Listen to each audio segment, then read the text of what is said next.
Paramahansa Parivacharya Sutarasata Shimad Divine Grace A.C. Bhaktivedanta Swami Shri Prabhupada Ki Jai.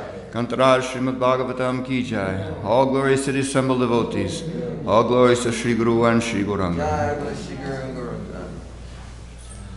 Om Namo Bhagavate Vasudevaya. Om Namo Bhagavate Vasudevaya. Om Namo Bhagavate Vasudevaya.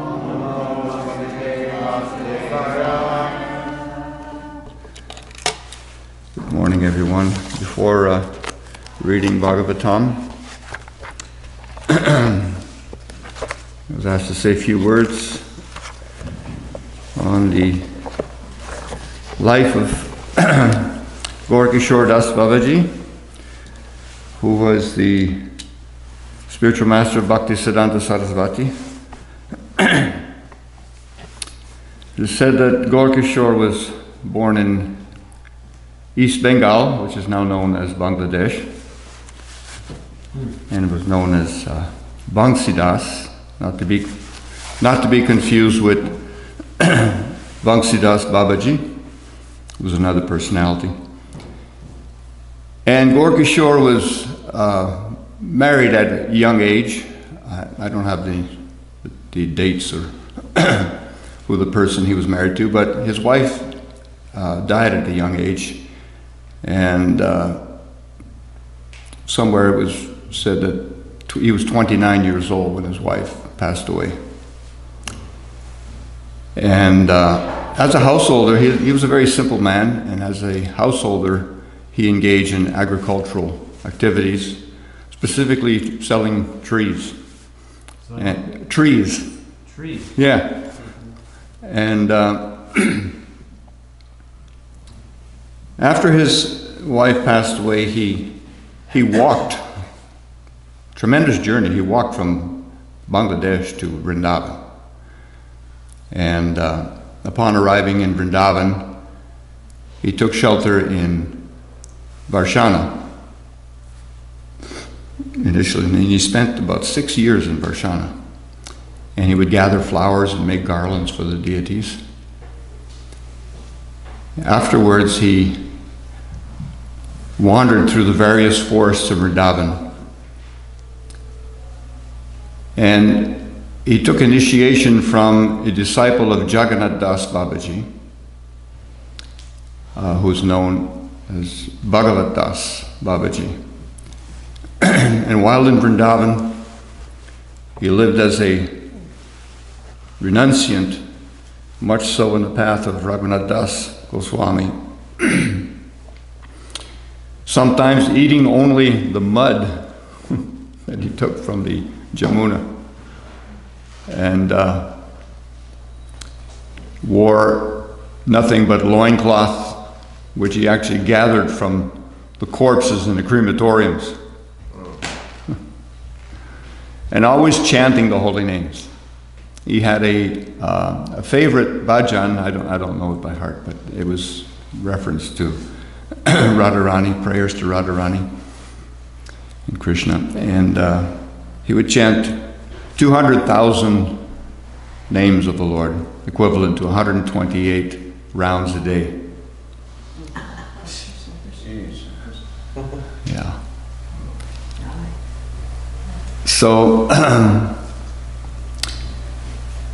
in this way, he spent a total of 30 years in Vrindavan, and had a dream one night. Radha and Krishna appeared to him in a dream, and this is one account that they appeared to him in a dream and encouraged him to go to Navadvip. And the other reason being that he considered himself very offensive and would only be relieved of his offenses if he went and took shelter of Mahaprabhu. So he went to Navadvip, Mayapur, and there again, living a very simple life. He first built a little hut on the banks of the Ganges made of twigs and banana leaves. And even then decided at one point, I don't need this. And he didn't have any roof over his head, but if it would rain, he would go underneath the boats on the banks of the Ganges and sleep there.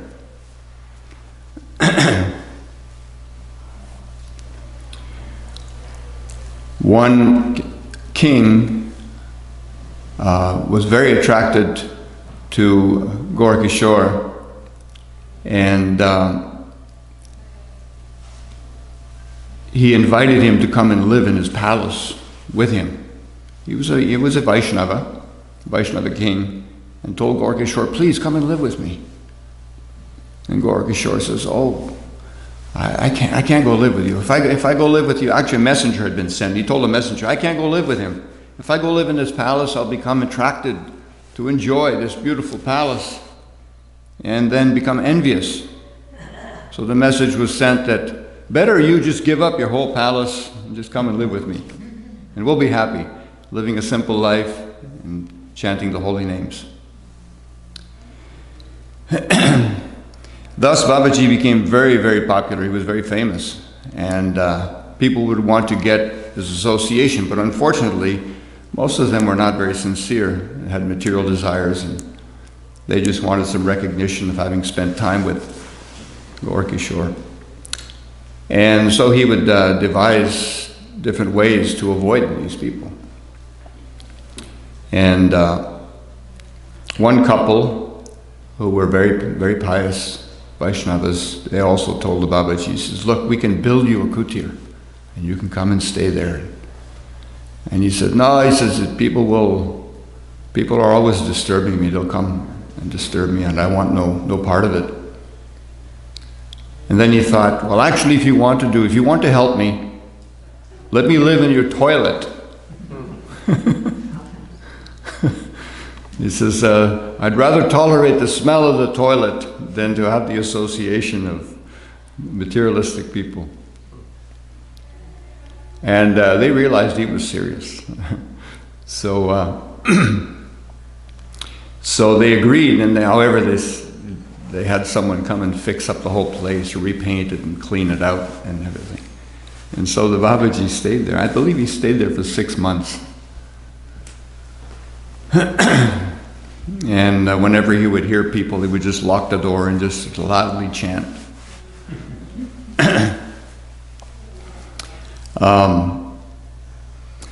The Babaji could not read or write. However, it wasn't long before he became very attracted to Bhaktivinoda Thakur, who was just quite the opposite. He was a very learned scholar, highly influential person, had 10 children, but they became very close and intimate. And the Babaji would go and listen to Bhaktivinoda speak on the Bhagavatam, and then they would have discourses with each other. It's said also that Bhaktivinoda approached Gaura Kishore at some point and asked him to give him Babaji initiation. And Gaura Kishore refused to give it out of humility. He would not do so. And so Bhaktivinoda approached him again and again, and the Babaji would not concede. And one time Bhaktivinoda went looking for him and he couldn't find him. And Gaura Kishore had gone to a woman of ill repute and stayed on the veranda and hid from Bhaktivinoda. And when Bhaktivinoda couldn't find him, finally he just gave up and said that the Babaji came out from his hiding laughing that he had tricked Bhaktivinoda. And finally Bhaktivinoda went last time, and the Babaji gave him Gaura Kishore gave Bhaktivinoda Babaji initiation. That was in 1908.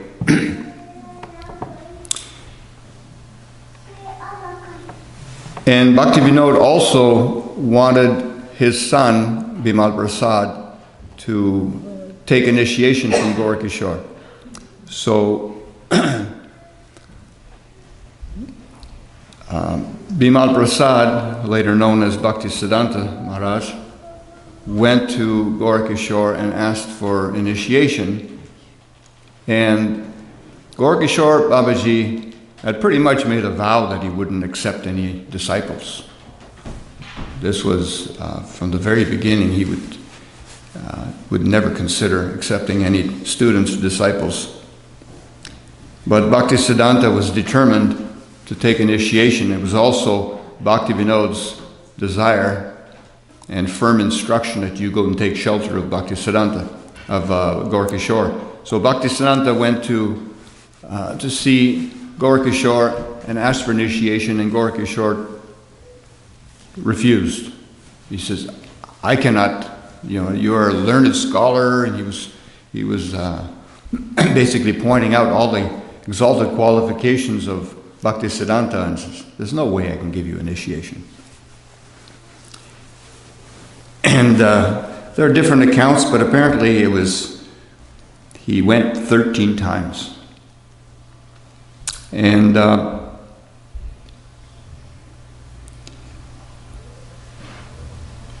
it's also said that when he approached Gaura Kishore said, well, I'll ask Mahaprabhu. And then Bhaktisiddhanta came back later and says, so what did Mahaprabhu say? Oh, I forgot to ask him. And then so Bhaktisiddhanta shows up another day and he says, so what is the verdict? Well, you are I forget exactly how he put it, but you're such a great scholar, and he was telling him that these are impediments to spiritual life, to having all this knowledge, being such an erudite person. And so Bhaktisiddhanta was very humbled, and but he wouldn't. He was completely determined, and he told him finally that if you didn't give me initiation, I would take my life. And seeing the sincerity of Bhaktisiddhanta, Gaura Kishore gave him initiation, and he received the name Varshabhana. I forget how to pronounce that one. Was it Varshabhana Devi Ditya Das? Yeah, the servant of the lover of Krishna, Radha. And of course he was later on known as Bhaktisiddhanta Goswami Maharaj. And in 1915, Gaura Kishore departed from this world. And upon hearing this, of course, Bhaktisiddhanta was in great sorrow. But he immediately went to I believe it was in Mayapur, and there was some commotion going on, because one of the last comments that Gaura Kishore Das Babaji had made was, "When I die, take my body and drag it through the streets of Mayapur so that I may collect the dust." And of course, just with neophyte understanding and not understanding the absolute humility of Gaura Kishore, his followers, they took it literally, and were willing to do that. We're preparing to do that. So Bhaktisiddhanta came and challenged them and told them, that just like Mahaprabhu had taken the body of Haridas Thakur in his arms, similarly, I'm ready to take his body upon my head. And that no one would touch his body. No one would touch his body. I will take care of his body. And so all the people present there, they told Bhaktisiddhanta, says, you cannot, because you're not a renunciant, because at this point Bhaktisiddhanta was still a brahmachari. He hadn't taken sannyas yet. And so he challenged them. He says, any of you have not had illicit affairs with a woman in the last 3 months or so. And then he brought it down to 3 days, right? He kept going down and down and down. Finally, at 3 days, and then practically everyone left. And there's mention also of a policeman was involved here too. He had to come, and it became very heated discussion. So a policeman was there present. And so the policeman was the spokesman for Bhaktisiddhanta. He said, okay, any of you come forward, who haven't been associating with a woman illicitly in the last 3 days. So when no one was coming forward, even the policeman backed away. And so Bhaktisiddhanta himself personally embalmed Gaura Kisora, and he was placed near the Ganges, and someone had donated that property for that purpose, but eventually reneged on that offer and went and settled there, and was also committing, illicit activities. So there was a flood, and the samadhi ended up in the river. And Bhaktisiddhanta had to go and collect the remains. And that was later on established near the Yoga Pit in Mayapur. I don't know if anyone would like to answer or comment on this. Any other? Yes, Malati? I might not have heard properly, but I thought I heard you say that Srila Bhakti took Babaji initiation from Gaura Kisora. Yes. Where did you get that? This was there were different, it was a video of this young woman who was speaking on Bhakti Vinod.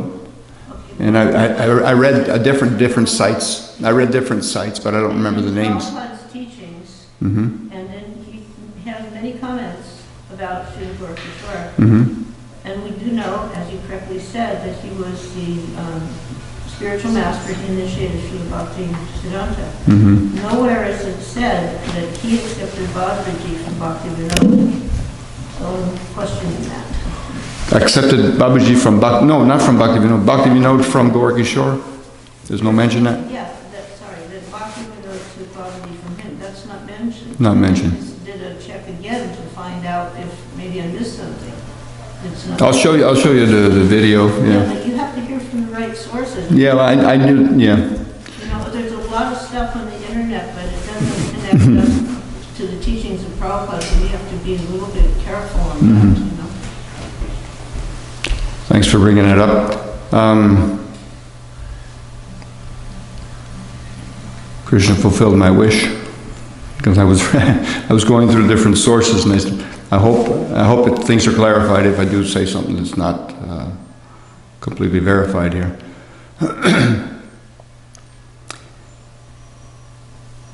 There's a lot of comments by Srila Prabhupada in Chaitanya Chaitamrita regarding Srila Bhakti Vinod, and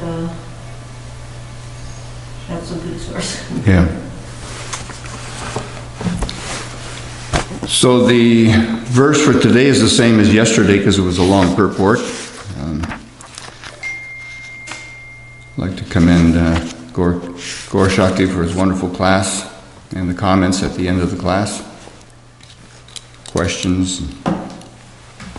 So it's chapter 2, Canto 2, chapter 9, text number 3.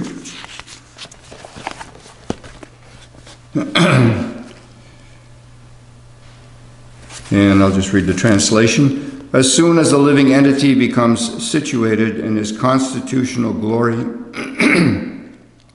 and begins to enjoy the transcendence beyond time and material energy, he at once gives up the two misconceptions of life, I and mine, and thus becomes fully manifested as the pure self.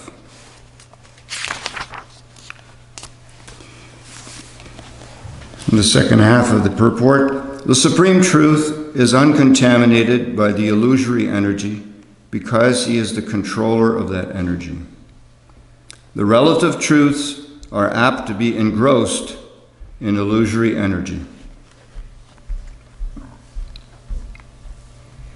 The best purpose is served, however, when one is directly facing the supreme truth, as when one faces the sun. The sun overhead in the sky is full of light, but when the sun is not in the visible sky, all is in darkness. Similarly, when one is face to face with the Supreme Lord, he is freed from all illusions. And one who is not so is in the darkness of illusory Maya. The Bhagavad Gita 14:26 confirms this as follows. Mam chayo vyabhicharena bhakti yogena sevate sagunan samatityaitan brahma bhuyaya kalpate.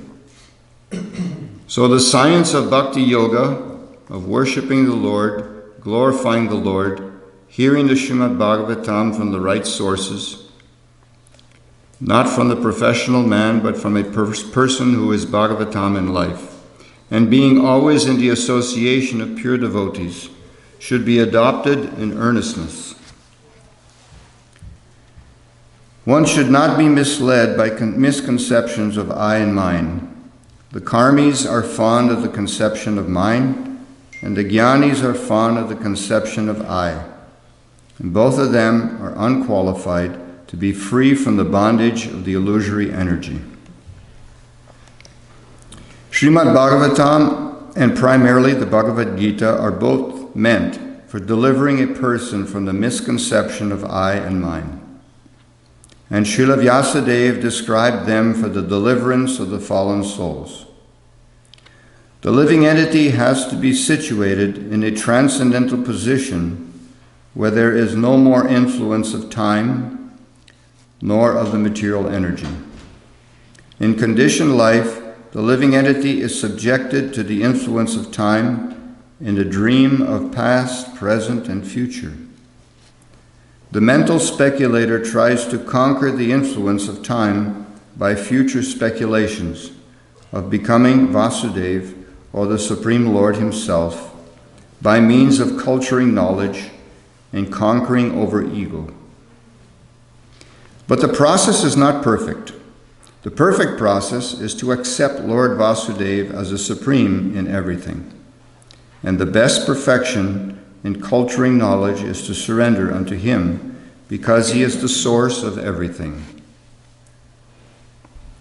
Only in that conception can one get rid of the misconception of I and mine. Both Bhagavad Gita and the Srimad Bhagavatam confirm it. Srila Vyasadeva has specifically contributed to the illusioned living entities the science of God. Srila Vyasadeva specifically contributed to the illusioned living entities the science of God and the process of bhakti yoga in his great literature, Srimad Bhagavatam. And the conditioned soul should fully take advantage of this great science. Om Ajnanatimmirandasya Gyananjala Shalakaya Chakshurumilitam Jena Tasmai Shri Gurave Namaha. Jai Shri Krishna Chaitanya Prabhu Nityananda Shri Advaita Gadadhar Shivasadi Gaura Bhaktavrinda. Hare Krishna Krishna Krishna Hare Hare Hare Rama Rama Rama Hare Hare.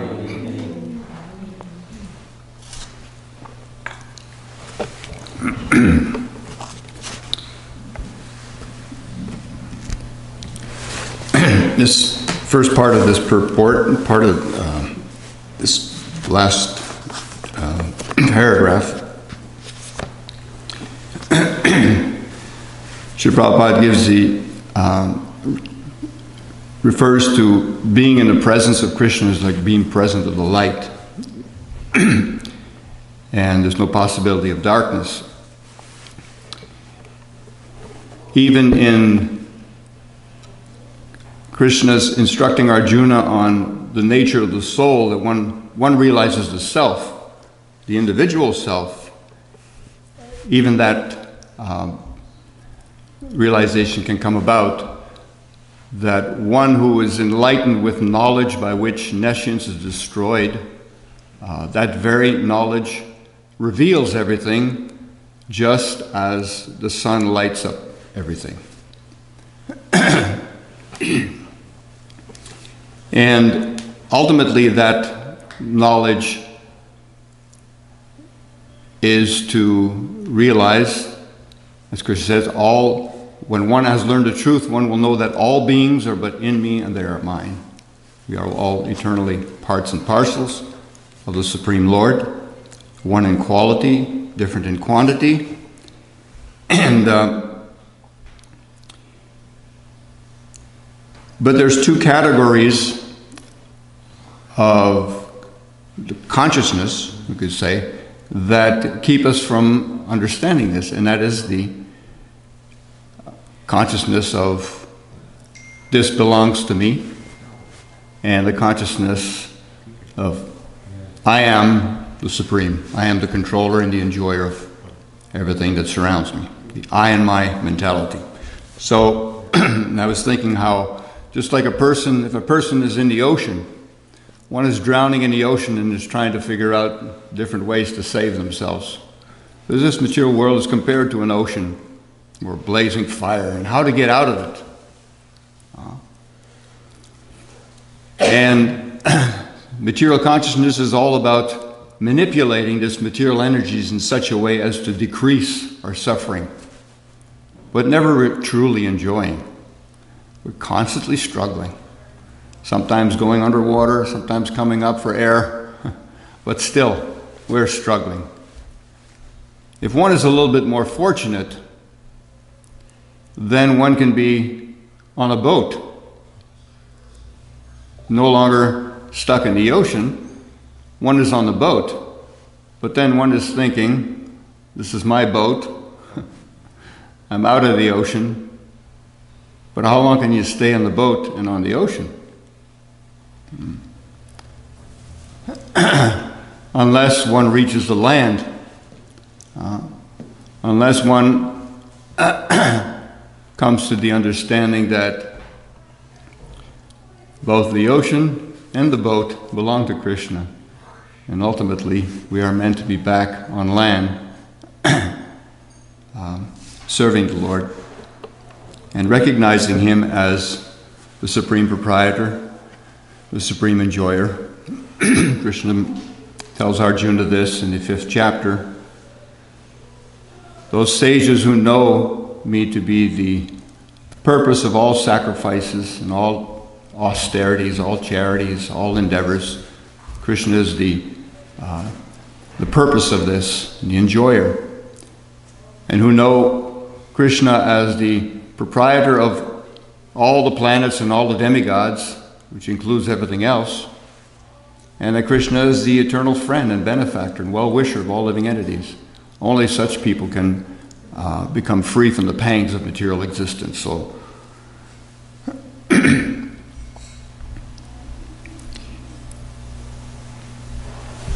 Prabhupada is urging in this part of the purport also that we take full advantage of the mercy of Srila Vyasadeva in presenting us with the Srimad Bhagavatam and the Bhagavad Gita.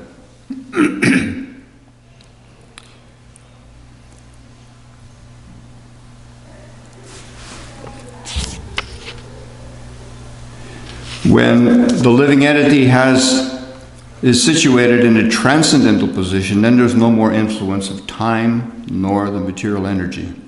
In a conditioned life, the living entity is subjected to the influence of time in a dream of past, present, and future. Gaura Shakti was touching on this point yesterday, that we are like living in a dream.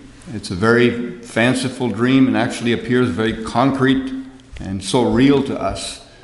But it is a dream in the sense that it's always in fluctuation. Things are always constantly changing. It's a great science, actually, to just try to examine how things are changing. Sometimes you see that. I saw that one time. There was some TV program where they were showing what would happen to New York City if nobody was there all of a sudden. And they're showing how nature would take over. And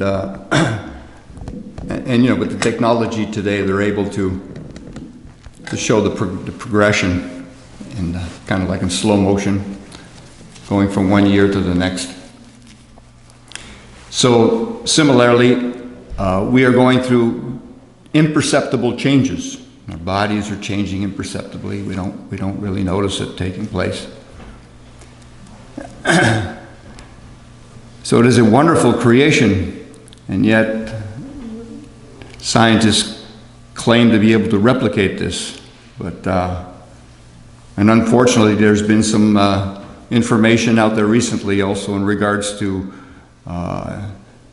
Facebook, which has a new name now, and I don't understand how all this works, but they're talking about creating like virtual encounters.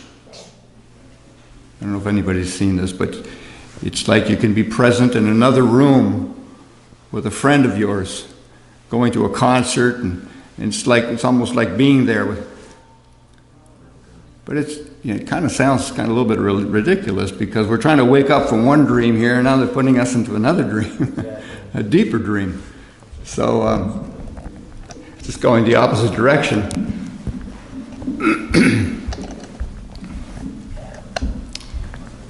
So these layers of dreams, layers of conditioning, and I mean, we have a very convincing process, because we can experience through sound vibration that this dream world can be dissipated through chanting the holy names, and come to gradually realize that, yes, I have nothing to do with this dream world. I can learn to observe this dream world and learn to become detached. But ultimately, that's also not sufficient, because we need to know, well, who is the person behind this incredible creation, this dream world? And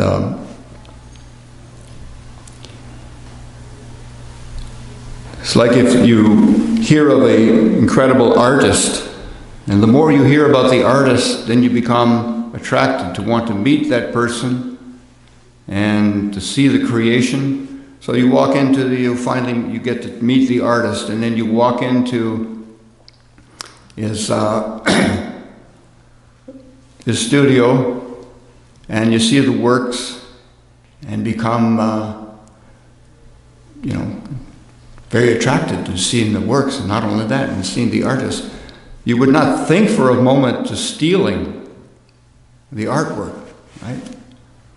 Because you know the person, you've heard of the person, and now you admire the person, and you come to appreciate being in his presence. So there's no question of having any thoughts of taking his property.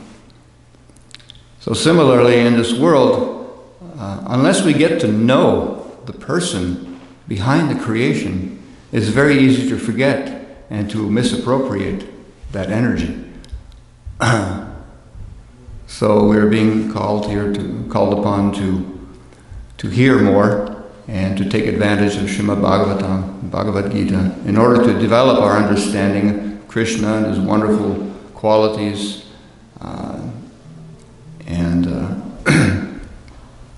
this way make a final solution to our dream world. I'll just stop here, it's getting late. Any comments or questions on this? Mathura Prabhu?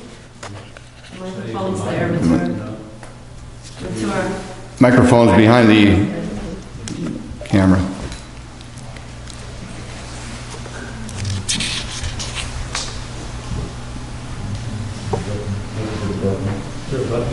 There is.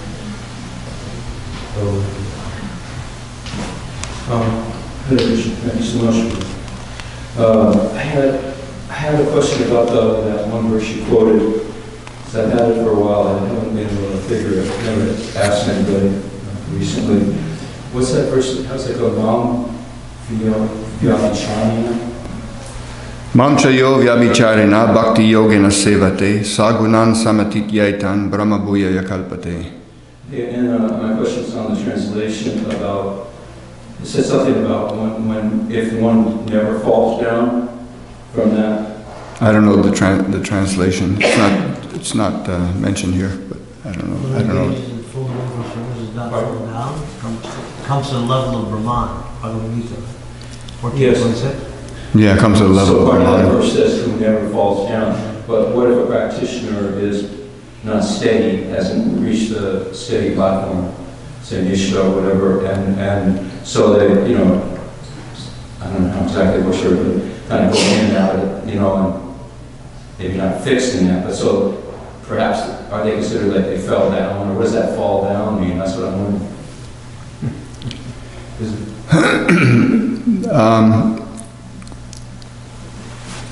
I'm going to refer to a line here in this purport. The mental speculator tries to conquer the influence of time by future speculation. But in conditioned life, the living entity is subjected to the influence of time in the dream of past, present, and future. One who never falls down.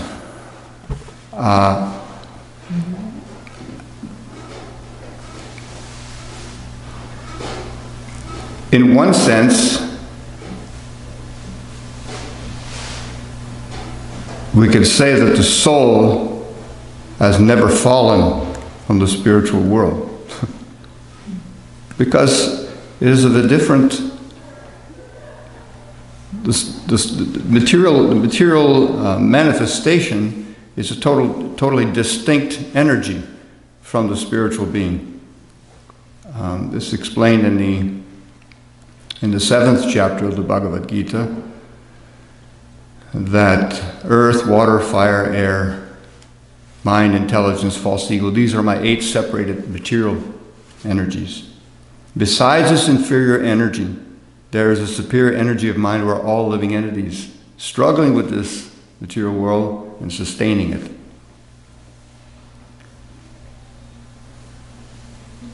So, in one sense, there's no question of not being spiritual, but as a covering.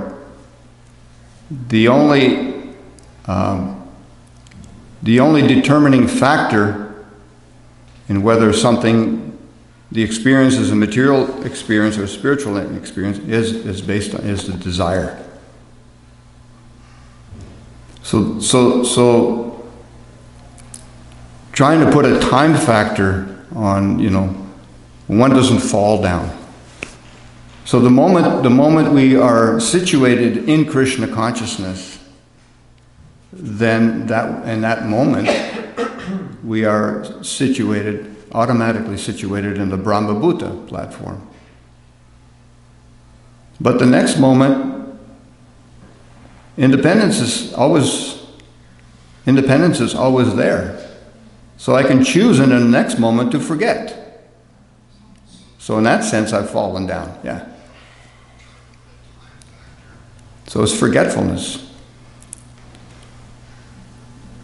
I don't know if that touches on that point. One who never falls down. So to try to put a time frame in all of this it's a matter of consciousness. Like Krishna is saying,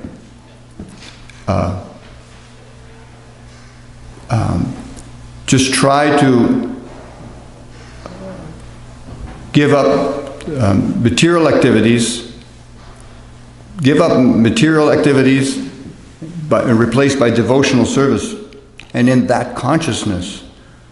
So it's not changing the external action, but it's changing the consciousness behind the action.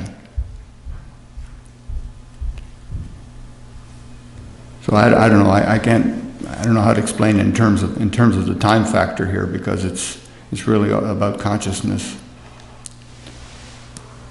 Nicho, maybe you'd like to make some point on that. No, I was wondering, for a practicing devotee, how much, I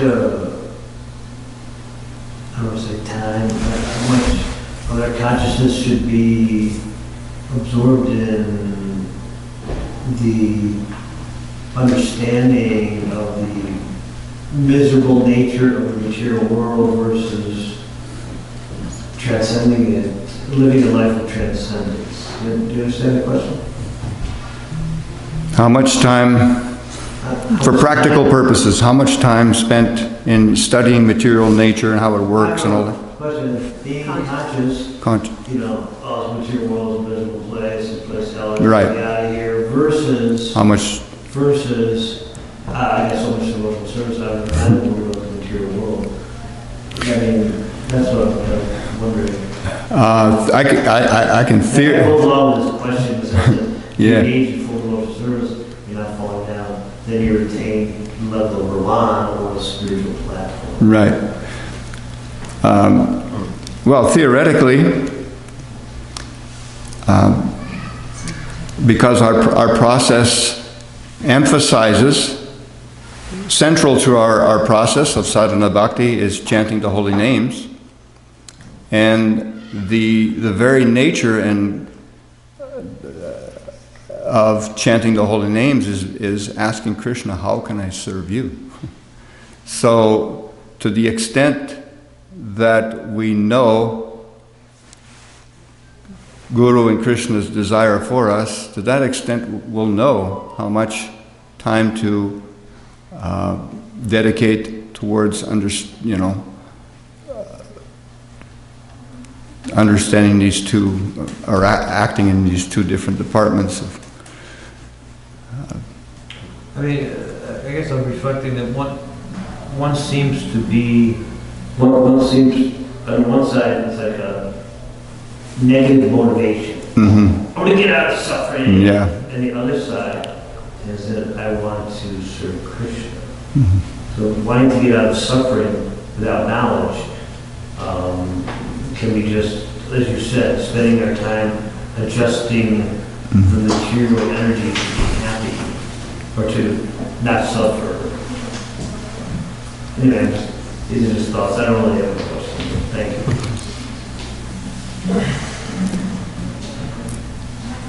If studying material nature is a byproduct of Krishna consciousness, then I think that would be but if studying material nature is for the sake of studying material nature, then not going to get us anywhere, really. It's like we can use everything in Krishna consciousness, so.